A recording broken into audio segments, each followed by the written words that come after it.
जैसा कि पिछले एपिसोड में हमने देखा कि शेनक्यो मित्सू की पार्टी में गया हुआ था, जहां उसकी फाइट दावई से हो गई। तो उसे फाइट करने के बाद दावई को मालूम हो गया कि शेनक्यो इतना भी वीक नहीं रहा, इसीलिए उसने वहां से जाना ही मुनासिब समझा। लिंगसन को भी यांग वुशी से फाइट करने के बाद उसकी कमजोरी के बारे में पता चल चुका था। शेनक्यो भी अब इस सारी फाइट के बाद वापस अपने से जा रहा था कि रास्ते में उसे पता चलता है कि उसका कार्टर बदल दिया गया। अब आगे तो नेक्स्ट एपिसोड की शुरुआत बिल्कुल उसी सीन से होती है, जहाँ शेनक्यो उस कार्टर से पूछ रहा था कि आखिर तुम कौन हो और मुझे कहाँ लेकर जा रहे हो। हमें पता चलता है कि वो कार्टर और कोई नहीं बल्कि बायरोंग थी। बायरोंग उसे जवाब देते हुए कहती है कि मेरी जान मैं हूँ, तो इतना परेशान मत हो। सोस मेंशन के गार्ड्स तो बहुत ही ज्यादा केयरलेस थे, मुझे उन्हें बेवकूफ बनाने के लिए अपना रूप भी नहीं बदलना पड़ा। मैंने सिर्फ कार्टर के कपड़े पहन लिए और वो लोग मुझे पहचान भी नहीं पाए। सुनकर शेनक्यो बायरोंग से वाई के बारे में सवाल करते हुए कहते हैं, तो आखिर वो कहाँ गया, क्या किया तुमने उसके साथ। बायरोंग उससे कहती है कि तुम किस तरह की लड़की हो, तुम्हारे सामने इतनी हॉट और ब्यूटीफुल लड़की खड़ी है, तुम्हें अभी भी उस बुड्ढे का सोच रहे हो, तुम्हें तो सिर्फ मेरी परवाह करनी चाहिए। तो वाई अब मर चुका है क्योंकि उसे मैंने मार दिया। मैं नहीं चाहती थी कि हम दोनों की डेट में कोई तीसरा भी आए। कहते ही वो कार्ड को रोकर शेनक्यो के पास आ गई और शेनक्यो का उतरा हुआ चेहरा देख के कहती है कि अच्छा उदास होने की कोई जरूरत नहीं, मैंने उसे मारा नहीं बल्कि सूस मेंशन में छोड़ दिया। ये वहाँ के गार्ड्स पर डिपेंड करता है कि वो उसे मार दें या फिर छोड़ दें। ये सुनकर शेनक्यो उसे कहता है कि बायरोंग इधर उधर की बातें करना बंद कर दो और सीधा मुद्दे पर आओ कि तुम यहाँ पर करने के आई हो। बायरोंग उसकी बातों का कोई जवाब न देते हुए सीधा आकर उस पर अटैक कर देती है, जिसे डॉज करते हुए शेनक्यो कार्ड से बाहर आ गया। भी उसके पास आते हुए कहती है कि तुम भी शैडो मूव को यूज कर सकते हो, लेकिन अफसोस ना तो तुम्हारे पास कोई स्टिक है ना ही कोई स्वॉर्ड। आखिर तुम एक शैडो मूव से मेरा मुकाबला कैसे करोगे, अब तो तुम मुझसे बच नहीं सकते। ये कहते साथ ही उसने अपनी लोटस हील टेक्निक को एक्टिवेट कर लिया, जिससे वो शेनक्यो पर अटैक कर देती है। शेनक्यो उसके अटैक को डॉज करने के अलावा कुछ कर ही नहीं सकता था, इसीलिए वो वही करता है। रंग अब अपनी शैडो मूव का इस्तेमाल करते हुए तेजी से इधर उधर मूव कर रही थी। शेनक्यो तो उसे देख भी नहीं पा रहा था। साथ ही साथ वो उससे कहती है, मैंने तुम्हारे बारे में कुछ अफवाहें सुनी थी कि तुमने शाओजिन को मार दिया। पहले तो मुझे इस बात पे यकीन नहीं आया, लेकिन तुम्हें देख के लगता है कि तुमने ऐसा किया होगा। शेनक्यो तो उसे ढूंढ ही रहा था कि इतने में ही बायरोंग उसके पीछे आकर खड़ी होगी और उससे कहने लगी कि तुम तो इतने ज्यादा हैंडसम हो, शुरू से ही तुम्हारे साथ एक काम करना चाहती थी। जो कहते साथ ही वो उस शेनक्यो को किस कर देती है। उसके बाद वो उससे कहती है, लेकिन मुझे इसका मौका नहीं मिला, आज मिल गया तो मैंने कर ली। शेनक्यो हमारा तो एक सिग्मा मेल है, उसे तो इन सब बातों से कोई फर्क ही नहीं पड़ता। वो बायरोंग से दोबारा सवाल करते हुए कहता है कि तुम्हें मुझसे चाहिए क्या। फिर बायरोंग ने भी बता दिया कि तुमने शाओजिन को मौत की घाट उतार दिया, जिसकी वजह से मिस यान बहुत ज्यादा गुस्से में आ चुकी, इसलिए उन्होंने मुझे ऑर्डर दिया कि मैं तुम्हें हियाओ से लेकर जाऊं। जहां तक मेरा ख्याल है तो वो तुम्हें बहुत ज्यादा टॉर्चर करेंगे, जिसकी वजह से हो सकता है कि तुम्हारा ये ब्यूटीफुल फेस भी बिगड़ जाए। वो उसे सेड्यूस करते हुए कहती है कि अगर तुम मुझे सोलाइटी पढ़कर सुनाओ तो मैं तुम्हें यहाँ से जाने दे सकती हूँ। शेनक्यो को तो ये सब अच्छा नहीं लग रहा था। ये अगर मैं तुम्हें सोलाइटी पढ़कर ना सुनाऊं तो जिसके जवाब में बायरोंग कहती है, तो क्या मैं तुम्हें मास्टर के हवाले कर दूंगी, फिर वो जाने और तुम जानो। वैसे एक बात कहूँ, याओ सेक में तो शाओजिन से भी ज्यादा इवल लोग हैं, मैं तो इमेजिन भी नहीं कर सकती कि वो तुम्हारी हालत क्या करेंगे। पर ये तो तुम्हारी मर्जी। शेनक्यो को तब बहुत ज्यादा गुस्सा आ चुका था। वो कहता है कि मैं तुम लोगों का कोई सर्वेंट नहीं, जो तुम कहो वो मैं मान लूं। तो लोगों को बुली भी नहीं करता, फिर लोग मुझे बुली क्यों करते हैं। ये कहते साथ ही उसने अपनी एनर्जी को अनलिश कर लिया। यहाँ फर्स्ट टाइम शेनक्यो ने शूटिंग फिंगर टेक्निक का इस्तेमाल कर दिया, जो देखकर बायरोंग भी हैरान होगी। वो अपने मन में कह रही थी कि आखिर ये टेक्निक इससे कैसे आती है। शेनक्यो वो कॉन्स्टेंटली उस पर अटैक्स किया जा रहा था। बायरोंग उसे डॉज करने की अपनी पूरी कोशिश कर रही थी, लेकिन वो ऐसा नहीं कर पाती। फिर शेनक्यो ने उस पर अटैक करके उसे पीछे की तरफ हटा दिया। ये शेनक्यो के पास एक अच्छा मौका था यहाँ से भागने का, इसलिए वो घोड़े पर बैठते हुए वहाँ से जाने लगा। लेकिन बायरोंग उसका पीछा कहाँ छोड़ने वाली थी। वो भी अपने शैडो मूव का इस्तेमाल करते हुए शेनक्यो को चेस करने लगी। साथ ही साथ वो शेनक्यो से कह रही थी कि तुम मेरे बगैर कहाँ जा रहे हो। अब वो शेनक्यो पर पीछे से अटैक करना चाहती थी, लेकिन शेनक्यो ने भी इसको सेंस कर लिया, इसीलिए वो फौरन से घोड़े से उतरकर बायरोंग के अटैक को अपनी पाम की मदद से रोक लेता है। शेनक्यो की एनर्जी को फील करते हुए बायरोंग कह रही थी कि आखिर इसके पास इतनी स्ट्रॉन्ग फोर्स कैसे हो सकती है। बायरोंग को भी अब मालूम हो चुका कि वो शेनक्यो से नहीं जीत सकती, इसलिए वो ये कहते हुए यहाँ से जाने लगी। सर मैं तो आपसे इतना ज्यादा प्यार करती हूँ, लेकिन आप ही हैं जो मुझसे इतना ज्यादा रूडनेस से पेश आए। लेकिन कोई बात नहीं, मैं आपसे मिलने के लिए फिर आऊंगी। शेनक्यो को तो उसके जाने के बाद थोड़ी राहत की सांस आई। शेनक्यो की बॉडी अब काफी ज्यादा वीक हो चुकी थी इतनी ज्यादा फाइट के बाद, इसलिए वो अनकॉन्शियस हो गया। यांग वुशी ने वक्त पर आते हुए उसे पकड़ लिया। शेनक्यो को अब अपनी सोर्स के कुछ विजन्स आते हैं। शेनक्यो के सोर्ड का नाम वुई आल था, जो उसे उसके मास्टर कीफेंग ने दी थी। यांग वुशी भी शेनक्यो को अपनी पावर्स की मदद से हील करने की कोशिश कर रहे थे, जिससे शेनक्यो भी कॉन्शियसनेस में वापस आ गया। यांग वुशी उसे डांटते हुए कहते हैं कि क्या तुम्हारा दिमाग खराब हो चुका था, गैर किसी वेपन के उसके साथ लड़ने लगे, इससे तुम्हारी जान भी जा सकती थी, तुम इतने बेवकूफ तो नहीं थे। यांग वुशी शेनक्याओ के लिए काफी ज्यादा परेशान हो गया था। चाहे वो जाहिर ना भी करे, लेकिन दिल ही दिल में वो शेनक्याओ को अपना दोस्त मानता है। कि पल्स को चेक करते हुए कहते हैं कि इंजरी और पॉइजन की वजह से तुम्हारे मेंटेनेंस ऑलमोस्ट डिस्ट्रॉय हो चुके थे। मुझे लगता है कि सोलैरिटी की मदद से तुम्हारी इंजरीज को हील किया जा सकता है, लेकिन अगर तुमने इसी तरह लड़ाइयाँ करना जारी रखी तो तुम्हारी स्टार स्पिरिट को कोई भी हील नहीं कर सकेगा।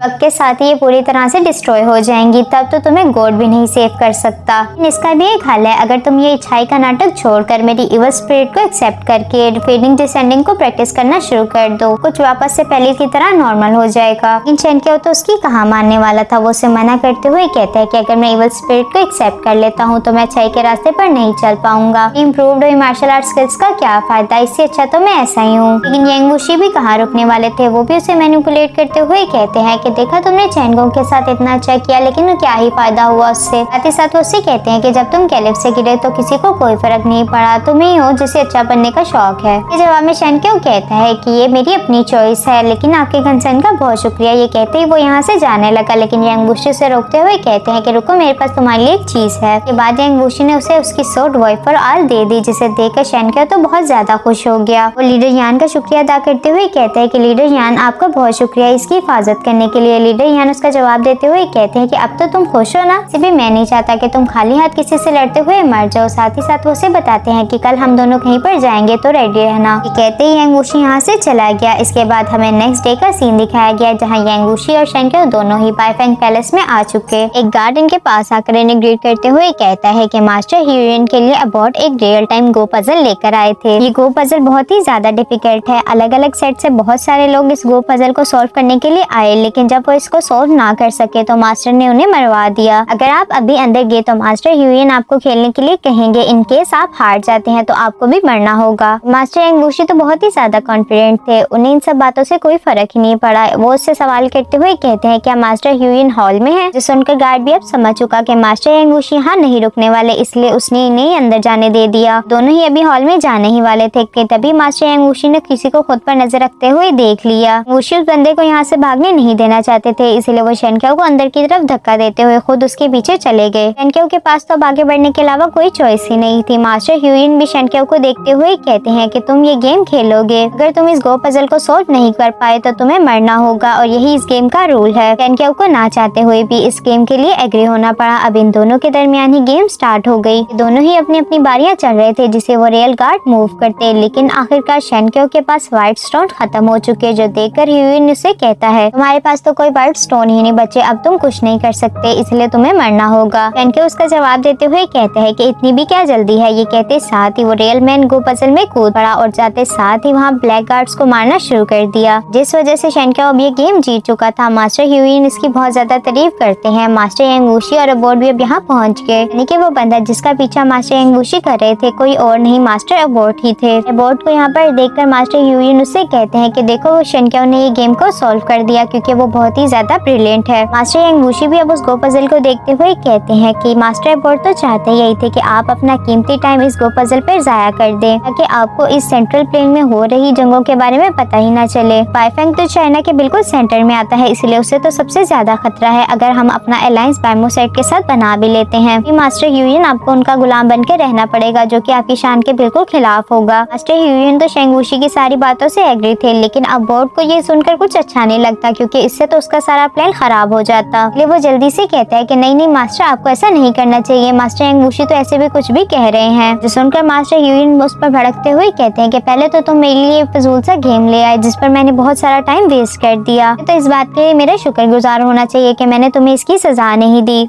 साथ ही साथ वो मास्टर यांग वुशी से कहते हैं कि बाइमोसेट को रोकने का काम आज से आप करेंगे, क्या तुम ये ड्यूटी करोगे। जिस पर यांग वुशी तो खुशी खुशी एग्री हो गया, क्योंकि वो तो चाहता यही था। अब ये दोनों ही हॉल से बाहर आ गए। शेनक्याओ तो यहाँ सीढ़ियाँ उतरते हुए अपने मन में सोच रहा था कि चाहे यांग वुशी जाहिर करे ना करे, लेकिन उन्हें दूसरे लोगों की परवाह तो है, इसलिए तो वो बाइफेंग के साथ अलाय बनाकर बाइमोसेट को रोकने की तैयारी कर रहे हैं। लेकिन यांग वुशी के तो इरादे यहाँ कुछ और ही थे। वो तो इन सब के दरमियान रहकर इन सबको लड़वाना चाहता था। इसलिए वो शेनक्याओ से भी कहता है कि हम इवल सेक्ट मिल सके हैं, लेकिन ये राइटियस गैंग के लीडर्स कभी भी नहीं मिल सके, और यही इनकी सबसे बड़ी कमजोरी भी है। जो सब सुनकर शेनक्याओ भी अब सोच में पड़ गया। यांग वुशी से कहते हैं कि तुम क्या सोच रहे हो, चलो भी अब जिस पर शेनक्यो कहता है कि मेरी बॉडी अभी भी इंजर्ड है लेकिन मैं इवल सेक नहीं जाना चाहता, हम दोनों के लिए बेहतर यही होगा कि हम एक दूसरे को गुड बाय कह दें। सुनकर यंग वुशु से सवाल करते हुए कहते हैं कि अच्छा तो तुम फिर जाओगे कहाँ पर, मेरे बगैर तो तुम जिंदा भी नहीं रह सकते, तुमने ये सोच भी कैसे लिया कि तुम मुझे छोड़ सकते हो। जिस पर शेनक्यो कहता है कि अगर मैं इसी तरह से आप पर रिलाई करता रहा तो ये माउंट शांदू पर रहने से किस तरह डिफरेंट होगा। यंग वुशु यहाँ गौर से उसके चेहरे की तरफ देखते हुए सोच रहे थे कि आखिर इतना भी बेवकूफ कोई कैसे हो सकता है। उसके बाद वे उसे कहते हैं अच्छा ठीक है, अगर तुम जाना चाहते हो तो तुम जा सकते हो, मुझे इससे कोई प्रॉब्लम नहीं, लेकिन मुझे बाबू सेट को रोकने के लिए रुयान से मिलना पड़ेगा जो कि टॉप 3 कुंफू मास्टर में आता है। क्या तुम हम दोनों की फाइट नहीं देखना चाहोगे? शेनक्यो भी इसके लिए एग्री हो चुका। इसके बाद सीन शिफ्ट होकर लुनचुआन पैलेस पर आ गया जहाँ मास्टर रुयान कुंफू प्रैक्टिस कर रहे थे। तभी वहाँ पर कुन्नी भी आ चुका। कुन्नी यहाँ मास्टर रुयान से किस लिए मिलने आया था ये तो हमें अभी के लिए नहीं बताया गया, लेकिन इसके बाद सीन शिफ्ट होकर दोबारा से मास्टर यंग वुशु और शेनक्यो पर आ गया जो कि मास्टर रुयान से ही मिलने जा रहे थे। इन दोनों के साथ बायफेंग सेट के कुछ और लोग भी मौजूद थे जिनमें यू वैंग किंग और मिस यूजी भी थी। मिस यूजी की सर्वेंट भागते हुए यू वैन किंग के पास आकर उन्हें बताती है कि मिस यूजी अचानक से बेहोश हो चुकी, जो सुनकर मास्टर यू वैन भी जल्दी से भागते हुए मिस यूजी के पास चले गए। मास्टर यू वैन अब उस सर्वेंट से कहते हैं कि जल्दी से जाओ और किसी डॉक्टर को ढूंढ कर लाओ ताकि मिस यूजी का इलाज किया जा सके, लेकिन उस सर्वेंट ने तो मास्टर यू वैन पर ही हमला कर दिया। मास्टर यू वैन पर अपना फाइनल अटैक करने ही वाली थी, इससे पहले यंग वुशु ने आकर उसे बचा लिया। देखकर वो सर्वेंट भी यहाँ से भागने लगी, लेकिन यंग वुशु भी उसे कहाँ भागने देने वाले थे। असल में वो सर्वेंट और कोई नहीं बल्कि बायरोंग थी। यंग वुशु यहाँ बायरोंग को देखते हुए कहते हैं कि मुझे तो यकीन नहीं आ रहा कि सैंगजिन के इतने बुरे दिन आ गए हैं कि इसे मारने के लिए उसने तुम जैसे कचरे को भेजा। लगता है शाओजिन के मरने के बाद हियाओ सेट के पास कोई भी अच्छे एसेसिन्स नहीं बचे। बायरोंग हंसते हुए कहती है मास्टर यंग वुशु आपने तो मुझे डरा ही दिया, मैंने सुना था कि यूवेन एक रोमांटिक इंसान है, इसलिए उसे मारने के लिए मैं यहाँ अकेली आ गई। बायरोंग को भी अब अच्छे से मालूम हो चुका कि यंग वुशु आज उसे यहाँ से नहीं जाने देने वाले, इसलिए उसने अपनी लोटस सीड टेक्निक को एक्टिवेट करके यंग वुशु पर अटैक कर दिया। वुशु ने उसके अटैक को डॉज करते हुए उल्टा बायरोंग पर ही अटैक कर दिया, जिससे बायरोंग काफी इंजर्ड हो गई। अब यंग वुशु ने भी आहिस्ता आहिस्ता बायरोंग की तरफ बढ़ना शुरू कर दिया। अपनी मौत को अपने सामने देखकर बायरोंग ने वहाँ पर अपने साथ आए हुए एल्डर्स को बुला लिया, जिन्होंने आते साथ यंग वुशु पर चेन्स के साथ अटैक करना शुरू कर दिया। यंग वुशु ने पहले तो उनके अटैक्स को डॉज किया, लेकिन वो तादाद में ज्यादा होने की वजह से यंग वुशु उनके ट्रैप में फंस गया। अब इन लोगों ने चारों तरफ से यंग वुशु को चेन्स की मदद से झगड़ा हुआ था। यंग वुशु के पास बचने का कोई और भी रास्ता नहीं था, इसीलिए उसने अपनी फिनिक्स डिसेंडर टेक्निक को एक्टिवेट कर लिया। यहाँ पर बायरोंग और रियाओ सेट के एल्डर्स के अलावा मिस यान भी मौजूद थी जो कि छुपकर यंग वुशु को देख रही थी। के बाद सीन शिफ्ट होकर बायरोंग पर आ गया जो कि अभी भी इंजर्ड होकर पड़ी हुई थी कि तभी वहाँ पर शाओसी भी आ गया, जिसने आते साथ ही अपने फैन ब्लेड की मदद से वहाँ मौजूद गार्ड्स को मारना शुरू कर दिया। बायरोंग शाओसी को यहाँ देखते हुए कहती है ओ सर्कस के जोकर, तुम्हें यहाँ किसने बुला लिया, तुम यहाँ क्या करने आए हो? जिसका जवाब देते हुए शाओसी कहता है कि मास्टर को यकीन नहीं था कि तुम ये काम पूरा कर लोगी, इसलिए उन्होंने मुझे भी यहाँ पर भेज दिया। बायरोंग कहती है कि हाँ मुझे मालूम नहीं था कि उनके साथ यंग वुशु भी होगा, अगर वो उनके साथ ना होता तो मैं अब तक अपना काम खत्म कर चुकी होती। सुनते साथ ही शाओसी ने उस कार पर हमला कर दिया जिसके अंदर यू वैन और मिस यूजी मौजूद थे। ये देखकर वहाँ मौजूद गार्ड्स मास्टर यू वैन और मिस यूजी को बचाने के लिए शाओसी पर हमला कर देते हैं। इन सब की आवाजें कार्ड के अंदर से शेनक्यो भी सुन रहा था। फाइट करते हुए शाओसी बायरोंग से कहता है कि तुम वहाँ बैठी हुई क्या देख रही हो, आकर यहाँ मेरी हेल्प करो, हम दोनों ही इन लोगों से लड़ने के लिए आए हैं, जबकि बाकी के एल्डर्स यंग वुशु को वहाँ पर संभाल रहे हैं, तो तुम्हें भी चाहिए कि मेरी हेल्प करो। बायरोंग यहाँ नाटक करते हुए कहती है कि पहले ही मैं यंग वुशु से फाइट करके इतना ज्यादा इंजर्ड हो चुकी हूँ, मेरे में अब और ज्यादा हिम्मत नहीं है कि मैं इन लोगों से फाइट कर सकूं, सो तुम अब इन लोगों से अकेले ही लड़ो, मेरे से तो ऐसी कोई उम्मीद न रखना कि मैं तुम्हारी मदद के लिए आऊंगी। शाओसी अब इन सब लोगों के साथ फाइट करने में मसरूफ हो चुका। युवैन के लिए यहाँ से भागने का अच्छा मौका था, इसलिए उसने मिस यूजी को उठाते हुए यहाँ से भागना शुरू कर दिया। वैन अब मिस यूजी के साथ जाकर एक कार में छुप चुका था, लेकिन शाओसी ने भी उसे देख लिया। वो इन दोनों पर दोबारा से अटैक करने के लिए अपने फैन ब्लेड की मदद से उस कार्टर को काट रहा था। पहले की शाओसी इन दोनों को मार पाता, वहाँ पर शेनक्यो आ गया जिसने आते ही उस पर अटैक करके उसे रोक दिया। ये कहते साथ ही उसने शेनक्यो पर अटैक कर दिया। इसके बाद सीन शिफ्ट होकर यंग वुशु पर आ गया जिसने अपने फिनिक्स डिसेंडिंग टेक्निक को एक्टिवेट कर लिया था। ये मदद से उसने एक ही झटके में अपने ऊपर लिपटी हुई सारी चेन्स को तोड़ दिया। यहाँ शेनक्यो और शाओसी के दरमियान भी फाइट स्टार्ट हो चुकी थी। शेनक्यो अपनी बैम्बू स्टिक की मदद से शाओसी के फैन ब्लेड का मुकाबला कर रहा था, लेकिन उसकी बैम्बू स्टिक ज्यादा देर चल ना सकी। मजबूरन उसे अपनी वॉइफ और ऑल सोर्ड को निकालना पड़ा। तो देखकर शाओसी ने उस पर अटैक कर दिया। शेनक्यो ने उसके अटैक को डॉज करते हुए अपनी इल्यूजनरी सोर्ड टेक्निक को परफॉर्म करना शुरू कर दी। शेनक्यो के इस अटैक की वजह से शाओसिन काफी इंजर्ड हो गया। इसकी वजह से उसके मुंह से भी ब्लड आने लग गया। वो बायरोंग से मदद के लिए कहता है, लेकिन बायरोंग आगे नहीं आई, इसीलिए वो अपनी जान यहाँ से बचाकर भागने लगा। जाते जाते वो शेनक्या से कहता है कि मैं तुम्हें नहीं छोड़ूंगा, हम फिर किसी दिन फाइट जरूर करेंगे। यहाँ यंग वुशी भी अपने फिनिक्स जैसे टेक्निक को यूज करने के बाद इन सबकी आंखों से ओझल हो चुका था। ये सब उसे ढूंढने की कोशिश कर रहे थे। यंग वुशी ने अचानक से आते हुए इन सब पर अटैक करना शुरू कर दिया। सियान भी एक नीडल को लेकर खड़ी हुई ये सब देख रही थी। वो किसी अच्छे मौके का इंतजार कर रही थी ताकि वो यंग वुशी पर अटैक कर सके। वुशी ने अब उस चेन में से एक चेन को पकड़ लिया जिसके जरिए से इन लोगों ने यंग वुशी को बांधा हुआ था। यंग वुशी ने उसी चेन का इस्तेमाल करते हुए इन सबको मारना शुरू कर दिया। ये सब अपनी जान बचाकर वहाँ से भागने की कोशिश करते हैं लेकिन इन सब की कोशिशें बेकार रही। सियान भी यंग वुशी का ध्यान कहीं और देखते हुए उस पर पॉइजनस नीडल से अटैक करके वहाँ से भाग गई। यंग वुशी में सियान के पीछे जाना तो चाहता था लेकिन उस पॉइजनस नीडल की वजह से यंग वुशी की बॉडी काफी ज्यादा वीक हो चुकी, इसलिए वो वहीं पर बैठकर उस पॉइजन को अपनी बॉडी से निकालने की कोशिश करता है। यंग वुशी अपनी बॉडी को थोड़ा स्टेबल करने के बाद वापस से कार्ट में आकर बैठकर चाय पीने लगा। क्या उसके पास आकर उसे सवाल करते हुए कहता है कि क्या तुम ठीक हो। यंग वुशी उसे कहानी बताने वाला था कि उसे पॉइजन दे दिया गया। वो उसे झूठ बोलते हुए कहता है कि मैं बिल्कुल ठीक हूँ। साथ ही साथ वो शेनक्या के साथ मजाक करते हुए कहता है कि तुम तो इतने प्यारे हो, देखो बायरोंग जैसी एक ईवल गर्ल भी तुम पर अपना दिल हार बैठी, इसीलिए तो उसने तुम्हें यहाँ से भागने का एक मौका भी दे दिया। शेनक्या को तो इन सब बातों से कोई फर्क ही नहीं पड़ता था। वो मास्टर यंग वुशी से कहता है कि लीडर यान ऐसी कोई बात नहीं, लेकिन मास्टर यंग वुशी तो कहाँ रुकने वाले थे। वो दोबारा से शेनक्या को छेड़ते हुए कहते हैं कि अगर तो वो तुम्हें मारने आई होती तो अब तक तुम्हें मार चुकी होती।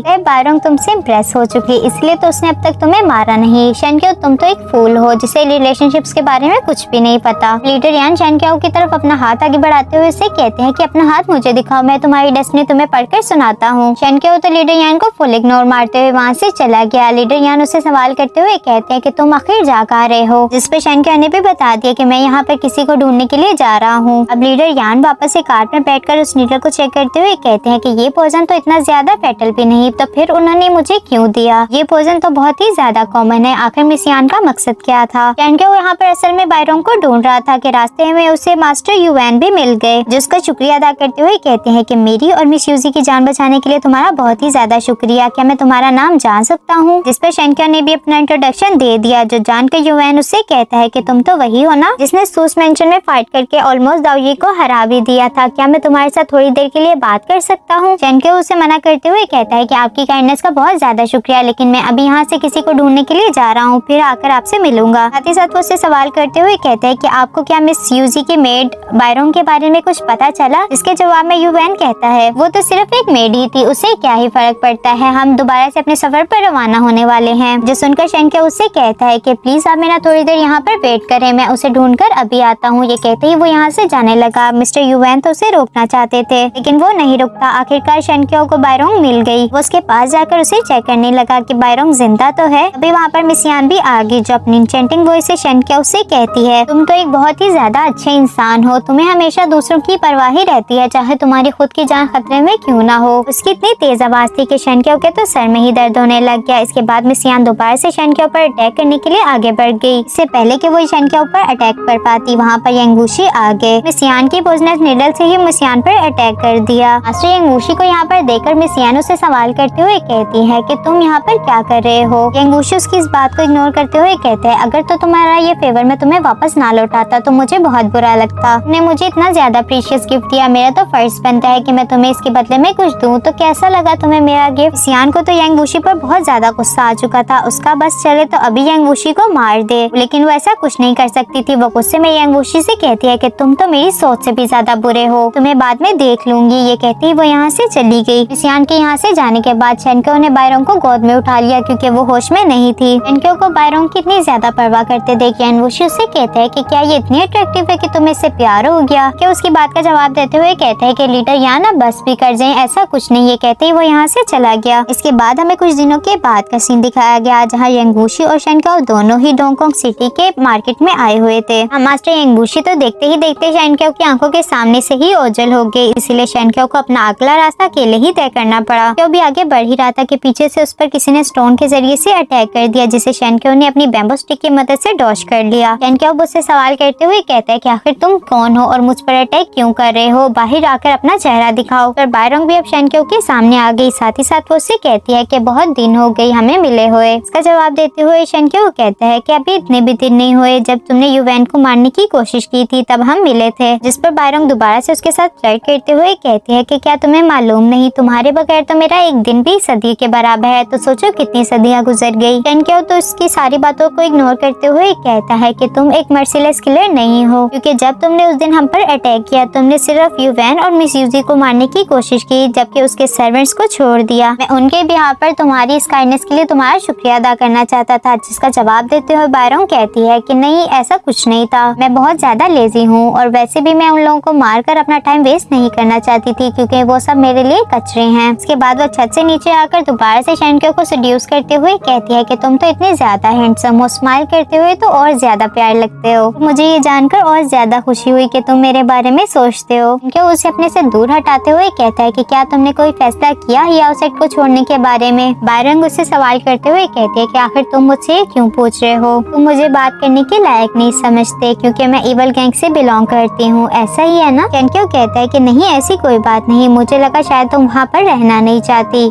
जिस पर बायरोंग कहती है कि आखिर तुम्हें किसने कह दिया कि मैं याओ सेट को छोड़ना चाहती हूँ, वो जगह मेरा घर है, मैं उसे कभी भी नहीं छोड़ूंगी। और अगर तुम्हें लगता है कि याओ सेट बुरा है तो लीडर यान के बारे में तुम्हारा क्या ख्याल है, क्या वो अच्छा है? ने कत्ल मास्टर एंगुशी ने की उसका तो तुम अंदाजा भी नहीं लगा सकते। अच्छा, कुछ देर के लिए मान ही लो कि मैं याओ सेट को छोड़ देती हूँ, तो क्या तुम मुझे अपने सेट लेकर जाओगे? तुम तो माउंट शांदू के चीफ भी नहीं रहे। अगर मैं तुम्हारे साथ चली भी जाती हूँ तो क्या तुम्हारा दोस्त मुझे वहाँ रहने देगा? इनके उससे जवाब देते हुए कहता है कि हाँ, तुम ठीक कह रही हो, लेकिन मुझे लगा कि तुम शाओसी और शाओजिन से बहुत ज्यादा डिफरेंट हो, इसीलिए मैं चाहता था कि तुम याओ सेट को छोड़ दो, लेकिन अब मुझे लगता है कि मुझे ऐसा नहीं कहना चाहिए था। बायरोंग अब उससे कहती है कि तुम एक अच्छे इंसान हो, जो कुछ तुमने मुझसे कहा मैं इसे याद रखूंगी और जो कुछ मैं भी तुमसे कह रही हूँ वो भी तुम याद रखना। बायरोंग शेनक्यो को अपने पास करते हुए उसके कान में कहती है कि तुम लीडर यान से दूर रहो, तुम्हारे लिए बेहतर यही होगा, क्योंकि लीडर यान बहुत ही जल्दी बहुत बड़े खतरे में पड़ने वाला है और मैं नहीं चाहती कि उस खतरे का हिस्सा तुम भी बन जाओ। इससे एक बात तो क्लियर होगी कि बायरोंग के दिल में शेनक्यो के लिए फीलिंग्स हैं, इसीलिए तो वो उसे खतरे से दूर रखना चाहती है। ये कहते ही वो यहाँ से जाने लगी। शेनक्यो उसे रोकना चाहता था लेकिन वो यहाँ पर नहीं रुकती। बायरोंग के यहाँ से जाने के बाद वहाँ पर मास्टर रुयान आ गए, जो आते साथ ही शेनक्यो से कहते हैं कि मैं कब से तुम्हारा लिंचुआन पैलेस में वेट कर रहा था, लेकिन तुम नहीं आए, इसीलिए मैं तुम्हारे पास खुद ही आ गया। साथ ही साथ मास्टर रुयान ने शेनक्यो को यहाँ पर चाय की ऑफर भी कर दी, लेकिन शेनक्यो उसे साफ साफ मना करते हुए कहता है कि मैं अभी के लिए आपके साथ नहीं जा सकता, हम फिर कभी चाय पी लेंगे। लेकिन मास्टर रुयान तो शेनक्यो को इंसिस्ट करने लगे। तभी वहाँ पर यांगुशी भी आ गए, जो आते साथ ही मास्टर रुयान से कहते हैं क्या तुम्हें समझ नहीं आया, शेनक्यो तुम्हारे साथ नहीं जाना चाहता तो तुम मुझसे इंसिस्ट क्यों कर रहे हो? जो सुनकर मास्टर रुयान को तो बहुत ज्यादा गुस्सा आ गया, इसलिए उसने अपनी पावर्स को एक्टिवेट कर लिया। देखकर यांगुशी ने भी अपनी पावर्स को एक्टिवेट कर लिया। शेनक्यो इन दोनों को देखते हुए कहता है कि अगर आप दोनों फाइट करना चाहते हैं तो ये प्लेस उसके लिए बिल्कुल भी सुटेबल नहीं। आप लोगों की इस फाइट की वजह से आम लोगों की जानों को खतरा हो सकता है, इसीलिए आप लोगों को यहाँ पर फाइट नहीं करनी चाहिए। मास्टर रुयान भी अब शेनक्यो की इस बात से एग्री हो चुके थे, इसलिए वो वहाँ से जाते हुए यानवुशी से कहते हैं यानवुशी आज जो सिटी के बाहर फाइट करते हैं, आज पता चल ही जाए कि हम दोनों में से ज्यादा पावरफुल कौन है। जो सुनकर यानवुशी भी कहाँ रुकने वाले थे, वो भी मास्टर रुयान के पीछे जाने लगे। शेनक्यो तो मास्टर यानवुशी के लिए काफी ज्यादा परेशान हो चुका था। साथ ही साथ पूरी सिटी में भी ये बात आग की तरह फैल गई कि मास्टर यांगुशी और रुयान के दरमियान फाइट होने वाली। सब लोगों ने ही बैट लगाना शुरू कर दी। ताओयू भी इन लोगों के दरमियान बैट लगाते हुए कहता है कि मैं ये तो नहीं जानता कि रुयान जीतेगा या नहीं। इसके बाद सीन वापस से शेनक्यो पर आ गया, जो कि सिटी के बाहर जा रहा था फाइट को देखने के लिए। तभी वहाँ पर बायरोंग भी आ गई। वो शेनक्यो से कहती है कि जिस स्पीड से तुम चल रहे हो तुम तो वहाँ पर फाइट के बाद ही पहुँचोगे, चलो मैं तुम्हें लेकर चलती हूँ। लेकिन शेनक्यो उससे अपने हाथ को छुड़ाते हुए कहता है कि मैं वहाँ पर खुद ही जा सकता हूँ। जिस पर बायरोंग उससे कहती है कि तुम्हें क्या लगता है मैं तुम्हारा एडवांटेज उठा लूंगी? ऐसा कुछ नहीं होने वाला, चलो भी अब। शेनक्यो तो अभी भी उसके साथ जाने के लिए एग्री नहीं था, लेकिन वो शेनक्यो को वहाँ से जबरदस्ती ले गई। इसके बाद सीन शिफ्ट होकर यांगुशी और मास्टर रुयान पर आ गया, जो दोनों ही सिटी के बाहर पहुँच चुके थे। इनके दरमियान फाइट देखने के लिए वहाँ बहुत सारे लोग आए हुए थे, क्योंकि ये दोनों ही टॉप कुंफू मास्टर्स हैं। साथ ही साथ वहाँ पर ल्यूही गैंग का लीडर भी मौजूद था। वो वहाँ मौजूद लोगों को साइड पे करते हुए यांगुशी से कहता है कि क्या तुम्हें याद है तुमने उस दिन चुनियन टेम्पल पर हमें बहुत ज्यादा परेशान किया था, आज मैं तुमसे उसका बदला लूंगा। मैं ल्यूही गैंग का लीडर तुम्हारे साथ फाइट करना चाहता हूँ। जो सुनकर यांगुशी से कहता है कि मैं किसी कच्चे के साथ फाइट नहीं करता, तो ये ख्वाब देखना छोड़ दो कि तुम मुझसे फाइट कर सकते हो। जो सुनकर वहाँ मौजूद लोग तो इस पर हंसना शुरू हो गए, जिससे ल्यूही गैंग के लीडर की तो बहुत ज्यादा बेइज्जती हो गई, इसलिए वो बहुत ज्यादा गुस्से में आ गया। भड़कते हुए यांगुशी से कहता है कि तुम इतने भी ज्यादा पावरफुल नहीं हो जितना तुम खुद को समझते हो। यांगुशी को तो उसकी इन सब बातों से कोई फर्क ही नहीं पड़ता था, इसलिए वो उसे इग्नोर करता है। यहाँ मास्टर रुयान भी यांगुशी से कह रहे थे कि जब से तुमने कल्टीवेशन पूरी की तब से हमारी कोई भी मुलाकात नहीं हुई। यांगुशी तो यांगुशी है, वो तो इसकी भी बेइज्जती करते हुए कहता है, मैं 10 साल में कहां से कहां पहुंच गया, तुम तो अभी भी वही हो। जिससे मास्टर रुयान तो काफी भड़क चुका, इसलिए उसने अपनी पावर्स को अनलिस्ट कर लिया। ये देखते हुए मास्टर यांगवुशी ने भी अपनी पावर्स को एक्टिव कर लिया। बायरंग और शेनक्यो भी इन दोनों की फाइट को देखने के लिए यहाँ पर पहुंच चुके थे। शेनक्यो भी इन दोनों की चीख को सुनने की कोशिश कर रहा था, जो देखकर बायरंग उससे सवाल करते हुए कहती है कि क्या तुम्हें पता चल गया कि इन दोनों में से ज्यादा पावरफुल कौन है। जिसके जवाब में शेनक्यो कहता है, मेरे ख्याल से लीडर यान ज्यादा बेहतर है। यहाँ मास्टर रुयान और लीडर यांगवुशी ने भी क्लोज रेंज कॉम्बैट फाइट करना शुरू कर दिया था। साथ ही साथ मास्टर रुयान उससे कहता है, यांगवुशी तुम तो टॉप कुंफू मास्टर होना डिजर्व करते हो। मार्शल आर्ट वर्ल्ड में कोई भी ऐसा नहीं जो कि तुम्हें हरा सके। मास्टर यांगवुशी को तो इन सब बातों से कोई फर्क ही नहीं पड़ता, क्योंकि उनका तो सिर्फ एक ही मोटिव है, मास्टर रुयान को हराना। अब मास्टर रुयान आगे बढ़कर यांगवुशी पर पाम अटैक करना चाहते थे, जिसे यांगवुशी ने अपने सामने शील्ड क्रिएट करते हुए ब्लॉक कर दिया। अब मास्टर रुयान भी कहाँ रुकने वाले थे, उन्होंने अपने बहुत सारे क्लोन्स बनाकर लीडर यांगवुशी की तरफ भेज दिए ताकि वो उसकी शील्ड को पेनिट्रेट कर सके। लेकिन वो सारे क्लोन मिलकर भी यांगवुशी की शील्ड को ब्रेक ना कर सके, तो मास्टर रुयान खुद ही अपने स्वॉर्ड लेकर यांगवुशी पर अटैक करने के लिए आगे बढ़ गए। मास्टर रुयान के स्वॉर्ड को लीडर यांगवुशी ने सिर्फ अपनी 2 फिंगर्स का इस्तेमाल करते ही रोक दिया। देखते हुए लीडर रुयान अपनी पावर्स को बढ़ा देते हैं, जिससे यांगवुशी को तो कोई फर्क नहीं पड़ा। उल्टा उसने उसकी स्वॉर्ड को मोड़ते हुए उसे पीछे की तरफ हटा दिया। अपनी पावर्स को ज्यादा यूज करने की वजह से लीडर यांगवुशी के हार्ट पे पेन होने लग गया कि वो जल्द ही फिनिक्स डिसेंडिंग के 9th लेवल पर पहुंचने वाले थे। मास्टर रुयान तो चाहते यही थे कि यांगवुशी जल्दी से जल्दी अपने फिनिक्स डिसेंडिंग के 9th लेवल को अचीव कर ले।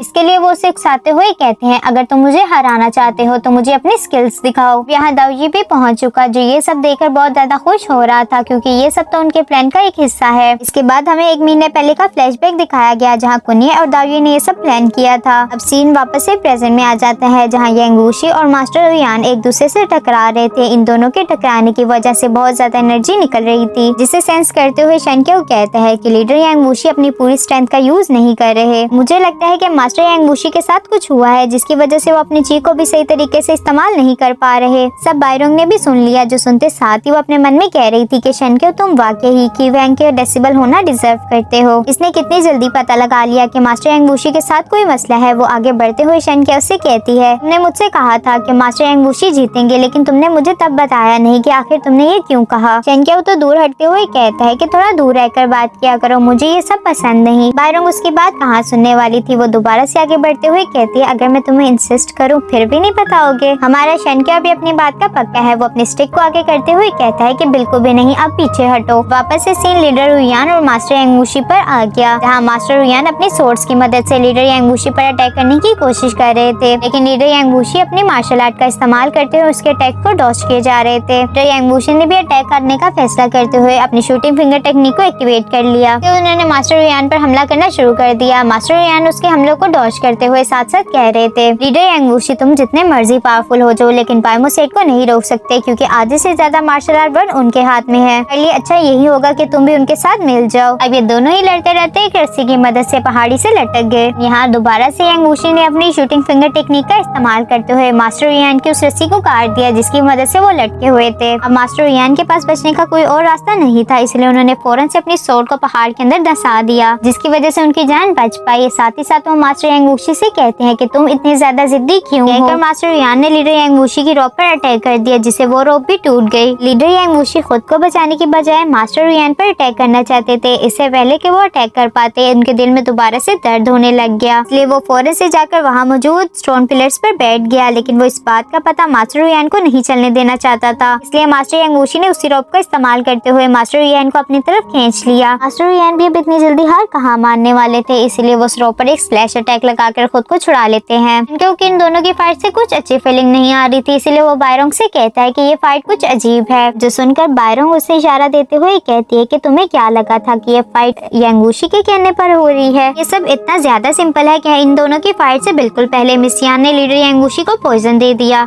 जो सुनकर शेनक्यो तो शॉक्ड हो गया। वो कहता है कि लीडर यान को पॉइजन कब दिया गया। बायरोंग भी अब समझ चुकी थी कि यांगवुशी ने इस बारे में शेनक्यो को कुछ नहीं बताया। बायरोंग शेनक्यो को बताते हुए कहती है कि लीडर यांगवुशी बहुत ज्यादा प्राउडी है, इसीलिए वो अपनी इंजरीज के बारे में कभी भी किसी को नहीं बताता। जब उस दिन हम लोगों ने तुम पर अटैक किया था, तो मिस यान ने चुपके से लीडर यांगवुशी को पॉइजन दे दिया, जिसकी वजह से उसकी इविल स्पिरिट डिस्ट्रॉय हो गई। कि अगले दिन ही मास्टर युएन के साथ उसकी फाइट को अरेंज कर दिया गया, जबकि लीडर यांगवुशी की इविल स्पिरिट डिस्ट्रॉय हो चुकी। अगर वो फोर्सफुली अपनी चीख को यूज करता है तो तुम समझ ही सकते हो आगे उसके साथ क्या होगा। ये सब तो हमारा एक प्लान था, जिसमें यांगवुशी वूशी अब फंस चुका, मुझे तो अब इस पर तरस आ रहा है। बायरोंग की ये सारी बातें सुनकर शेनक्यो तो यांग वूशी के लिए बहुत ज्यादा परेशान हो चुका। इन दोनों को भी लड़ते हुए 2 घंटे हो चुके थे। मास्टर युयान लीडर यांग वूशी से कहता है, क्या तुम मुझ पर तरस खा रहे हो? जो सुनकर लीडर यांग वूशी कहता है, अगर मैं तुम्हें पहले ही हरा देता तो ये फाइट कितनी ज्यादा बोरिंग रहती, इसलिए मैंने सोचा क्यों ना तुम्हारे साथ थोड़ी देर के लिए खेला जाए। जो सुनकर मास्टर युयान गुस्सा होने का नाटक करते हुए कहता है कि तुमने लिंचुआन पैलेस की बार-बार इंसल्ट की है, लेकिन आज मैं इसका बदला तुम्हारे से लेकर रहूंगा। जो कहते साथ ही मास्टर युयान ने एक टेक्निक को परफॉर्म करना शुरू कर दिया, जिससे आसपास की सोर्स भी मास्टर युयान के पास आ गई। टेक्निक दिखने में बहुत ज्यादा खतरनाक लग रही थी। अब मास्टर युयान यांग वूशी से कहता है कि मुझे अपनी फिनिक्स डिसेंडिंग के 9th लेवल को दिखाओ, क्या वो कैपेबल है मेरी इस टेक्निक को रोकने के लिए। ये सब सुनकर लीडर यांग वूशी भी अब समझ चुके कि ये लास्ट मूव होने वाला है और इसे डॉज करने के लिए मुझे फिनिक्स डिसेंडिंग के 9th लेवल को एक्टिवेट करना ही होगा। मैं नहीं करता तो मैं यहाँ मारा जाऊंगा, इसलिए उन्होंने ना चाहते हुए भी फिनिक्स डिसेंडिंग के 9th लेवल को एक्टिवेट कर लिया। अब एक तरफ 1000 ऑफ सोर्स और दूसरी तरफ फिनिक्स डिसेंडिंग, इन दोनों में से कौन सा अटैक ज्यादा फेटल है ये तो हमें अभी पता चल ही जाएगा। अब इन दोनों की फाइट में जो मर्जी जीते इससे तो कोई फर्क नहीं पड़ता। कुनिए तो यांग वूशी को फिनिक्स डिसेंडिंग के 9th लेवल को एक्टिवेट करते ही देखकर खुश हो गया, क्योंकि उसे अच्छे से मालूम था कि इवल स्पिरिट के डिस्ट्रॉय होने के बाद अगर लीडर यांग वूशी इतनी ज्यादा चीज यूज करता है तो वो जल्द ही मारा जाएगा। लीडर यांग वूशी ने अपनी पावर्स की मदद से उन सारे सोर्स को पीछे की तरफ हटा दिया, जो देखकर मास्टर युयान भी हैरान हो गए। यहाँ लीडर यांग वूशी तो बहुत ही ज्यादा गुस्से में आ चुका, इसलिए उसकी आंखों से भी ब्लैक कलर का ऑरा बाहर की तरफ आ रहा था। ये देखकर शेनक्यो तो बहुत ज्यादा परेशान हो गया। मास्टर युयान तो अभी भी रुकने का नाम ही नहीं ले रहा था। उसने उन सारी सोर्स को कंबाइन करते हुए एक डिवाइन सोर्ड क्रिएट कर ली। उनके अटैक भी एक दूसरे से टकरा गए, जिससे वहाँ एक बहुत बड़ा ब्लास्ट हो जाता है। ये देखकर वहाँ मौजूद लोग भी इन दोनों के लिए चीयर करने लगे, क्योंकि इन दोनों की फाइट बहुत ही ज्यादा अमेजिंग थी। इन दोनों की पावर्स लगभग एक दूसरे के बराबर ही थी, इसलिए मैच यहीं पर ड्रॉ हो गया। अब ये तो कोई फर्क ही नहीं पड़ता था कि इन दोनों के दरमियान ये फाइट ड्रॉ हो चुकी, क्योंकि उसे अच्छे से मालूम था कि अब यांग वूशी मर जाएगा और वो आसानी के साथ गोल्डन फ्लावर रिंग को ले सकता है। इस फाइट के खत्म होने के बाद यांग वूशी गार में आ चुका, जहाँ उसकी बॉडी फुल फ्रीज हो रही थी। यांग वूशी अभी अपने होश में नहीं था और इस बात का फायदा उठाने के लिए दावी भी यहाँ पर अपना चाकू लेकर आ गया। यांग वूशी से गोल्डन फ्लावर रिंग लेते हुए उसे मारना चाहता था, लेकिन वक्त रहते ही वहाँ पर शेनक्यो आ गया, जिसने यांग वूशी की जान बचा ली। शेनक्यो यांग वूशी को प्रोटेक्ट करते हुए दावी से कहता है कि अगर तुम लीडर यान को मारना चाहते हो तो इससे पहले तुम्हें मुझसे फाइट करनी होगी। दावी भी शेनक्यो को यहाँ देखकर हैरान हो गया था। वो कहता है कि तुम यहाँ पर क्या कर रहे हो और तुम इतनी जल्दी रिकवर कैसे हो गए। सुनकर शेनक्यो उससे कहता है कि तुम यहाँ जो काम करने के लिए आए हो उसके लिए आगे बढ़ो। दावी अपना जरा भी टाइम इधर वेस्ट नहीं करना चाहता था, क्योंकि उसे जल्दी से जल्दी बामुसेक पहुँचना था। इसलिए वो ये कहते हुए यहाँ से जाने लगा कि मैं तुम्हारे साथ फिर किसी दिन फाइट कर लूंगा। अब शेनक्यो यांग वूशी को वापस से सेक लेकर जाना चाहता था, लेकिन वो जैसे ही उस पर हाथ रखता है उसका भी हाथ फ्रीज हो गया। उसे समझ आ चुका कि अभी के लिए वो यांग वूशी को हाथ नहीं लगा सकता, इसीलिए वो वहीं बैठकर अपनी एनर्जी का इस्तेमाल करते हुए यांग वूशी को हील करने की कोशिश करता है। शेनक्यो अभी ये कर ही रहा था कि तभी वहाँ पर बायरोंग भी आ गई, जो आते साथ ही शेनक्यो उससे कहती है, मेरी जान तुम तो अकेले यहाँ पर आ गए, तुमने तो एक दफा भी मुझसे यहाँ आने के लिए नहीं पूछा। असल में वो यहाँ पर यांग वूशी को मारने के लिए आई थी, क्योंकि हियाओ सेट का सबसे बड़ा दुश्मन यांग वूशी ही था और इसके मरने के बाद हियाओ सेट से लड़ने की किसी की भी हिम्मत नहीं होगी। सोचते हुए यांग वूशी को मारने के लिए आगे बढ़ गई, लेकिन जब तक शेनक्यो यहाँ पर है कोई भी यांग वूशी को भला हाथ कैसे लगा सकता। वो बायरोंग को पीछे करते हुए कहता है कि सोचना भी मत कि तुम मेरे होते हुए यांग वूशी को मार सकोगी। जो सुनकर बायरोंग उससे कहती है कि तुम्हें तो पता भी नहीं है कि लड़कियों के साथ किस तरह पेश आते हैं, तुम क्या मेरे लिए इतना भी नहीं कर सकते। जिसका जवाब देते हुए शेनक्यो उससे कहता है कि मेरी तुमसे कोई जाती दुश्मनी नहीं है, अगर तुम यांग वूशी पर अटैक करोगी तो मुझे मजबूरन तुम पर हाथ उठाना पड़ेगा, इसलिए बेहतर यही है कि तुम यहाँ से चली जाओ। लेकिन बायरोंग भी कहाँ मानने वाली थी। उसने तेजी के साथ मूव करते हुए शेनक्यो के चारों तरफ एक फॉर्मेशन बना दी। शेनक्यो ने भी मार्शल आर्ट का इस्तेमाल करते हुए उन सारे क्लोन्स को डिस्ट्रॉय कर दिया। उन सारे क्लोन्स के डिस्ट्रॉय होते साथ ही वहाँ पर एक स्मोक फैल गई। शेनक्यो को जब तक ये समझ आता तब तक वो बायरोंग के ट्रैप में फंस चुका था। उन्होंने दोबारा से शैडो मूव का इस्तेमाल करते हुए शेनक्यो पर अटैक कर उससे पीछे की तरफ धकेल दिया। साथ ही साथ वो शेनक्यो को कहती है कि ये कोई पॉइजन नहीं था, बल्कि ये तो सिर्फ तुम्हें वीक करने के लिए एक छोटी सी टेक्निक थी। अब तुम मुझे परेशान मत करना। ये कहते साथ ही वो यांग वूशी को मारने के लिए दोबारा से आगे बढ़ गई। शेनक्यो ने भी ये ठान ली थी कि वो लीडर यांग वूशी की जान बचा कर ही रहेगा, इसलिए वो दोबारा से आते हुए बायरोंग को रोक देता है। बायरोंग को भी गुस्सा आ चुका था। वो उससे कहती कि तुम्हें इतनी मरने की जल्दी क्यों है, क्यों तुम हमेशा दूसरों के मामले में टांग अड़ाते हो। लीडर यांग वूशी को भी होश आने लग गया था। ये देखकर बायरोंग वहाँ से भागने लगी। हाँ, जो कुछ भी हुआ लीडर यांग वूशी तो इन सब बातों से अनजान था। उसे लग रहा था कि जैसे गोल्डन फ्लावर रिंग शेनक्यो ने चुरा ली है, इसीलिए वो उसको गले से पकड़ते हुए कहता है कि मुझे गोल्डन फ्लावर रिंग वापस कर दो। कहते हुए वो शेनक्यो को पहाड़ी के किनारे पर ले आया। वो उसे नीचे गिराने ही वाला था कि तभी शेनक्यो के मुंह से ब्लड आने लग गया। सीधा यानवुशी के चेहरे पर गिर गया, जिससे यानवुशी थोड़ा होश में आ गया और शेनक्यो को छोड़ देता है। शेनक्यो की तो खुद कंडीशन बहुत ज्यादा बुरी थी, लेकिन वो यानवुशी को भी इस हालत में नहीं छोड़ सकता था, इसलिए वो उसे अपने कंधों पर उठाकर वापस से सेट की तरफ जाने लगा।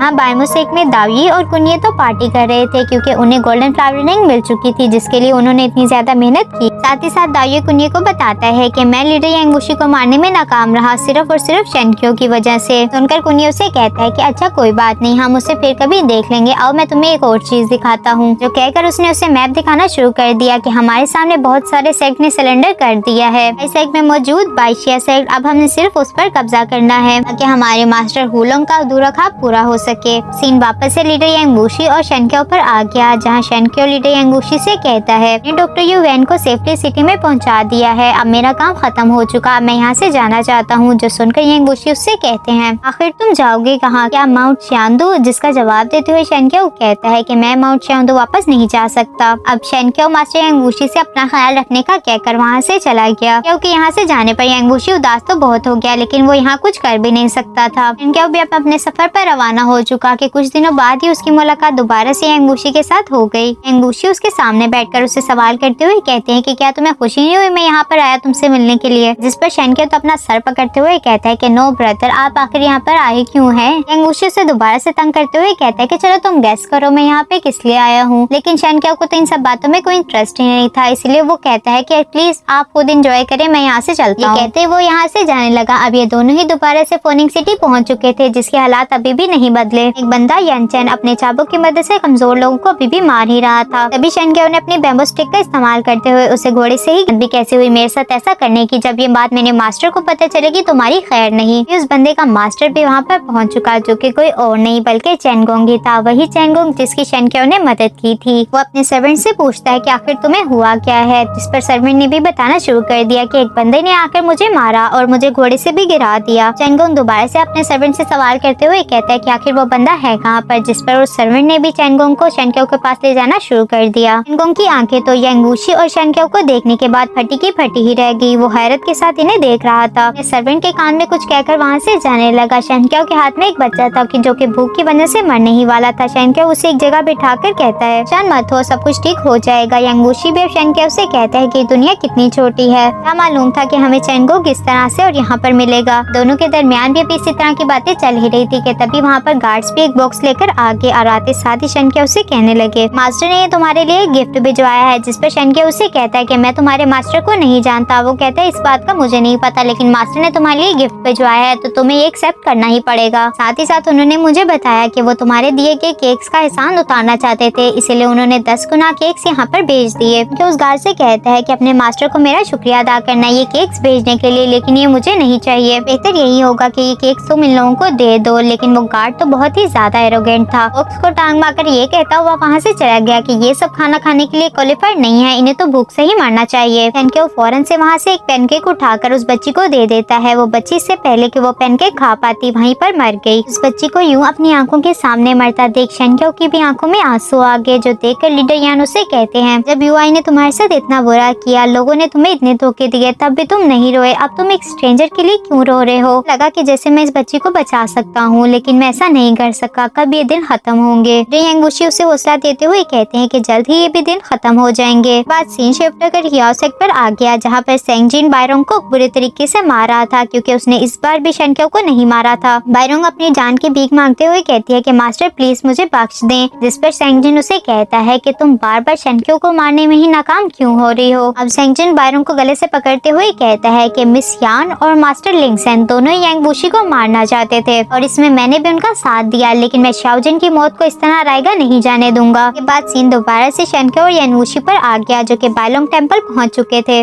शेनक्यो के बुलाने पर उन दोनों में से एक बच्चा शिवू शेनक्यो का नाम सुनते ही शिवू भागकर शेनक्यो के गले से लग गया। असल में ये बच्चा वही था जिसकी बहन की जान शेनक्यो ने उस दिन एक पैनकेक देकर बचाई थी। शेनक्यो को अभी भी बिल्कुल नहीं भूला था। यांगवुशी ये सारा नजारा देखते हुए कहते हैं कि शेनक्यो वाह, तुम्हारे तो हर जगह ही दोस्त हैं। दोनों की आवाज सुनते हुए मास्टर जू लेंगक्वान भी बाहर आ चुके थे, जो कि टेम्पल बायलोंग के चीफ भी हैं। आते साथ ही शिवू से सवाल करते हुए कहते हैं कि आखिर ये दोनों कौन है, जिस पर शिवू ने भी बताना शुरू कर दिया कि मास्टर मैंने आपको बताया था ना एक बंदे के बारे में जिसने पैनकेक देकर मेरी जान बचाई थी, अगर उस दिन ये नहीं होते तो आज मैं मर चुका होता। ये सब सुनकर शैनक्यो को भी अब समझ आ चुका ये बच्चा कौन है, साथ ही साथ उसे बहुत ज्यादा खुशी हो रही थी इसे यहाँ जिंदा देखकर। मास्टर जू तो इन दोनों को यहाँ पर रुकने की इजाजत नहीं देने वाले थे, लेकिन शिवू के रिक्वेस्ट करने पर वो भी मान गए। तो शैनक्यो इनका शुक्रिया अदा करता है। अब ये सब लोग यहाँ अंदर खाना खाने के लिए चले गए। वो शैनक्यो की बहुत ज्यादा केयर कर रहा था, इसलिए मास्टर जू तो बहुत ज्यादा जेलस हो गए। वो जेलसी देखते हुए शिवू ने एक नूडल से भरा हुआ एक कप मास्टर जू की तरफ भी आगे बढ़ा दिया। मास्टर जू से मना करते हुए कहते हैं कि तुम लोग ये सब खाओ, मैंने तो फ्राइड चिकन खा लिया था इसलिए मुझे भूख नहीं। ये सब अभी कह रहे थे कि तभी उनके पेट से भूख की वजह से आवाजें आने लगी, जो सुनकर सब लोग हंसने लग गए। लोग इसी तरह से हंसी खुशी खाना खा रहे थे कि अचानक से लीडर यान खड़े हो गए और वहाँ से जाने लगे। शैनक्यो उसे सवाल करते हुए कहते हैं कि आप कहाँ जा रहे हैं। तो यांग वूशी जवाब देते हुए कहते हैं कि मैंने बहुत सारा खाना खा लिया था, जिसकी वजह से मेरा पेट फुल हो गया, अब मुझे थोड़ी वॉक करने की जरूरत है और मैं वही करने जा रहा हूँ। असल में तो ऐसा कुछ नहीं था, यांग वूशी की कंडीशन काफी ज्यादा खराब हो चुकी थी, जिसकी वजह से उनके सर में भी बहुत ज्यादा पेन हो रहा था। वो बाहर आकर अपनी पावर्स को अनलिश करते हुए इधर उधर की चीजों को तोड़ना शुरू कर देते हैं। यहाँ यांग वूशी दर्द की वजह से जोर से चीख मारता है, जिससे वहाँ के परिंदे भी डर कर उड़ गए। इसके बाद यांग वूशी खुद पर काबू करते हुए कल्टीवेशन पोजीशन में बैठकर खुद को हील करने की कोशिश करता है। मास्टर यांग वूशी अभी खुद को हील करने की कोशिश कर ही रहे थे कि तभी वहाँ पर सेंगजिन भी आ गए, जो आते साथ ही मास्टर यांग वूशी से कहता है कि तुम मेरे ही हाउस से चलकर मेरे साथ एक डील क्यों नहीं कर लेते। सेंगजिन को यहाँ पर देखकर मास्टर यांग वूशी उससे कहते हैं कि लगता है तुम्हें मौत से डर नहीं लगता, इसलिए तो तुम यहाँ पर मेरे पास खुद चल कर आ गए। सेंगजिन उसकी बात का जवाब देते हुए कहता है कि हाँ मुझे मौत से डर लगता है, इसीलिए तो मैं तुमसे डील करने के लिए यहाँ पर आया हूँ। बाद वो यांग वूशी को उसकी सोड वापस करते हुए कहता है कि ये उस बताया गया कि आखिर सेंगजिन किस आदमी को लाने की बात कर रहा था। बाद सीन शिफ्ट होकर वापस से बायलोंग टेम्पल आ गया, जहाँ कैसे बचाओगे, जिस पर शैनक्यो जवाब देते हुए कहता है कि मुझे दूसरे लोगों के थॉट्स की कोई परवाह नहीं, वैसे भी मैं वही करता हूँ जो मुझे सही लगता है। वैसे भी लीडर यान आप इतने ज्यादा बुरे नहीं जितना आप दिखाते हैं, आप भी दूसरे लोगों की परवाह करते हैं। जो सब सुनकर लेते हैं कि तुम इतनी जल्दी लोगों पर ये सुनते साथ ही मास्टर यांग वूशी उसे उठाकर हियासेक ले आए। यहाँ लाने के बाद वो उसे सवाल करते हुए कहते हैं कि आखिर तुमने मुझसे पूछा नहीं कि मैं तुम्हें कहाँ पर लेकर आया हूँ। शैनक्यो को तो कुछ समझ नहीं आता कि आखिर उसके साथ हो क्या रहा। यांग वूशी से कहते हैं कि अच्छा चलो ये बाद में बताना, पहले मैं तुम्हें एक स्टोरी सुनाता हूँ। 10 साल पहले जब मुझे एक सोलारिटी मिली तो मैंने उसे छोड़ दिया, क्योंकि मुझे लगा फिनिक्स डिसेंडर उससे ज्यादा पावरफुल टेक्निक है। फिनिक्स डिसेंडिंग की एक फैटल वीकनेस है, जो कि मुझे बाद में पता चली। टेक्निक में हमारी बॉडी एक कंटेनर की तरह काम करके फोर्सेस को जमा करती रहती है। तो जब भी ये टेक्निक अपने 9 लेवल पर पहुंच जाएगी तो कंटेनर के अंदर और स्पेस नहीं रहेगी फोर्स को अपने अंदर लेने की, जिसकी वजह से ये टेक्निक परफॉर्म करने वाला बंदा मर जाएगा। शैनक्यो क्या तुम मुझसे पूछोगे नहीं कि मैंने ये स्टोरी तुम्हें क्यों सुनाई। इस पर शैनक्यो ने भी नाम में जवाब दे दिया। तभी वहाँ पर सेंगजिन भी पहुँच चुका। शैनक्यो का मजाक उड़ाते हुए कहता है कि तुम्हारी बातें उससे कहते हैं कि मैंने इसे यहाँ पर छोड़ दिया। समय तुम वाकई इसे मुझे देना चाहते हो, एक बार फिर सोच लो, मैं इस पर कोई भी रहम नहीं खाने वाला। फिर तुम इसे यहाँ थोड़ी देर के लिए भी छोड़ गए तो ये तुम्हें मरा हुआ ही मिलेगा। वूशी से जवाब देते हुए कहता है कि तुम इसके साथ खुद ही कोई डील कर लो, मैं तुम दोनों के दरमियान नहीं आऊंगा। के बाद सेंजिन शैनक्यो का हाथ पकड़ते हुए कहता है कि तुमने इसी हाथ से शाओजिन को मारा था ना, इसी हाथ को चॉप करके इसके गोश्त को माउंट शांदू पर भेज दूंगा, ताकि दूसरे लोग भी देख सकें कि हमसे पंगा लेने का अंजाम क्या होता है। यान वूशी यहाँ आगे की तरफ आते हुए शाओजिन से कहता है कि मुझे जरा 2 मिनट दे दो, मुझे इसे कुछ बात करनी है। जो सुनकर शाओजिन भी यहाँ से चला गया। यान वूशी यहाँ शैनक्यो से सवाल करते हुए कहते हैं क्या तुम मुझे अभी भी अपना दोस्त मानते हो? तो बहुत ही ज्यादा बेवकूफ हो, मैंने तुम्हें पहले ही बताया था कि मैंने सिर्फ तुम्हें इसलिए बचाया ताकि मैं तुम्हारा इस्तेमाल कर सकूं, जैसा कि मैंने अभी कर दिया। अरे जैसा बंदा कीफेंग और माउंट शांदू के बगैर जिंदा ही नहीं रह सकता, कुछ भी नहीं कर सकते।